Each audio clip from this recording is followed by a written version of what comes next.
मिलना चाहोगे मेरे साथियों से? तो चलो। जी हाँ, मैं हूँ व्हाट्सअप। पूरी दुनिया मेरे गिरफ्त में, बच्चा बूढ़ा जवान सब मेरे दीवाने हैं, दीवाने। गूगल नाम है मेरा। मैं वो भी जानता हूँ जो आपके भगवान भी नहीं जानते। मैं बेगड़ का बादशाह हूँ, बादशाह। मैं हूँ इंस्टाग्राम।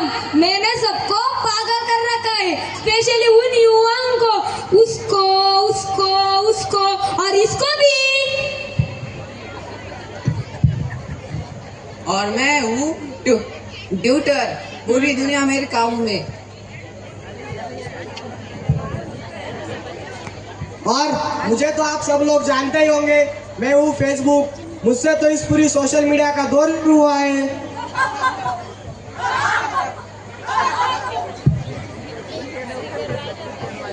इस नाचीज का नाम है टिकटॉक। नेता अभिनेता खिलाड़ी हो या बच्चा, हर कोई मेरे आगे टिक नहीं सकता।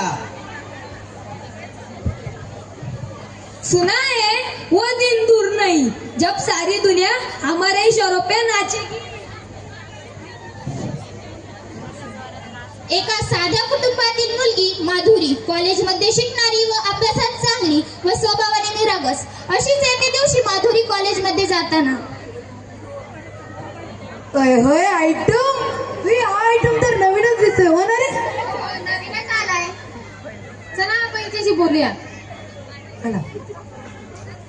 अय मैत्री करते का? ए नंबर दे ना तुझा. अरे थांब ना. पुन्हा दुसऱ्या दिवशी माधुरी कॉलेजला गेल्यानंतर हे बघ कालची मुलगी. अरे कालीने आपल्याला भाव दिला नाही ना, आज तिला आडवा. हो आडवायचंच. अय मैत्री करते का आमच्याशी? ए हात सोड माझा. मैत्री कर ना. ए हात सोड. काय घ्यायचा फोटो? अरे आपण तर आता हिची बदनामीच करायची. आतापर्यंत कोणाची हिंमत झाली नव्हती माझ्यावर हात उचलायची. आपण हिचा कार्यक्रमच करायचा आज. हो हिचा कार्यक्रमच करायचा. आता आपण हिचा काढलेला फोटो व्हायरलच करू. माधुरी रडत रडतच घरी जाते. अगं माधुरी, काय झालं तुला? का रडत आहेस तू? काही नाही झालं आई. कोणी काय बोललंय का तुला? काही नाही झाले. आज घरी लवकर का बरं आलीस? काय झालं खरं खरं सांग मला. काही नाही झाले आई. माधुरी आपल्या रूम मध्ये जाऊन घाबरून रडत असते. तिला भीती असते जर त्या मुलांनी फोटो व्हायरल केला तर. अशातच एका मैत्रिणीचा फोन तिला येतो आणि फोटो व्हायरल झाला आहे असे माधुरीला कळते. काय झालं माधुरी? का रडत आहेस तू?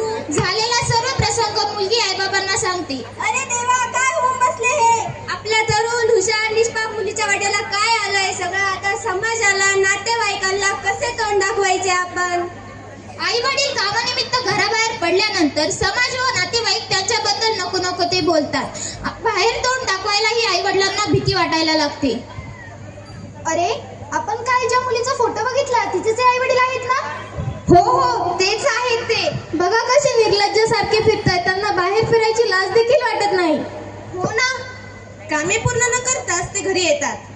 देवा, कसं जगायचं आम्ही? जी चूक आमच्या मुलीने केलीच नाही त्याची शिक्षा आम्ही व आमच्या मुलीने कशी भोगायची?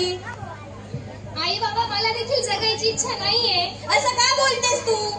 आई, मला घराबाहेर पडण्याची, कॉलेजला जाण्याची खूप लाज वाटते. मी माझं शिक्षण पूर्ण करू शकत नाही. मी माझं स्वप्न पूर्ण करू शकत नाही. माझ्या जगण्याला काय अर्थ? यापेक्षा मी आत्महत्या केलेलीच बरी राहील. असं नको बोलूस तू. असं नको म्हणूस. तुझ्याशिवाय आमच्या या जगात कोणीच नाहीये. माधुरी खोलीत जाऊन आत्महत्या करण्याचा प्रयत्न करत असते. तेवढ्यात तेथे आई पोहोचते. माधुरी, माधुरी, हे काय करत आहेस तू? माधुरी, माधुरी, माधुरी, माधुरी, माधुरी, आता मी काय करू? माधुरीचे बाबा या ना लवकर. अरे धावा कोणीतरी. माधुरीचे बाबा या ना लवकर, धावा. माधुरी, माधुरी. आईने माधुरीला बघितल्यावर धक्का बसतो व आईला हृदयविकाराचा झटका येतो. तेवढ्यात बाबा तिथे पोहोचतात. काय झालं आहे तुम्हाला? माधुरी, अरे कोणीतरी धावा, मदत करा. माधुरी, आता मी तरी जगून काय उपयोग, मी पण आत्महत्या केलेलीच बरी.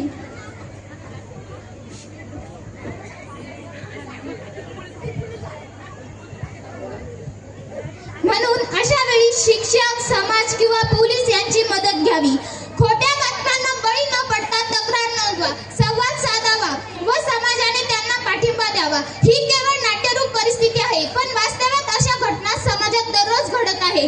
एक खोटी बातमी, एक अफवा, एक चुकीची पोस्ट यामुळे एक घर, एक कुटुंब उद्ध्वस्त होत आहे.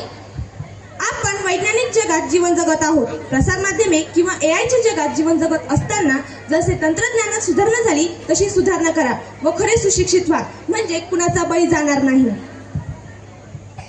मोबाईलचे दुष्परिणाम व फायदे याविषयी दोन मैत्रिणींमध्ये होणारा संवाद.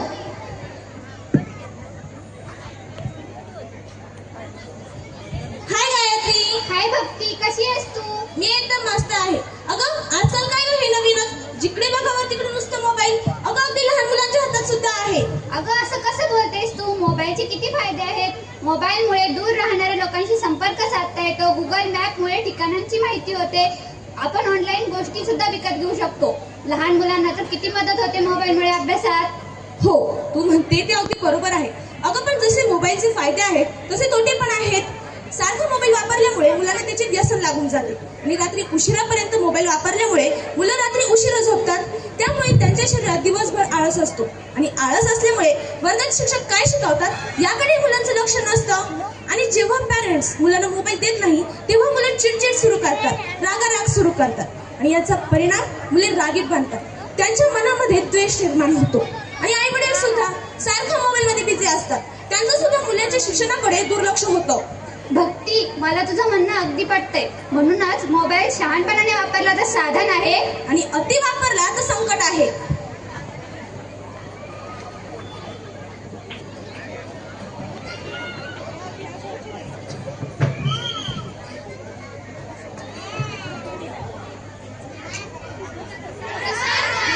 योग्य वापरल्यास वरदान ठरते व चुकीचे वापरल्यास शाप ठरते.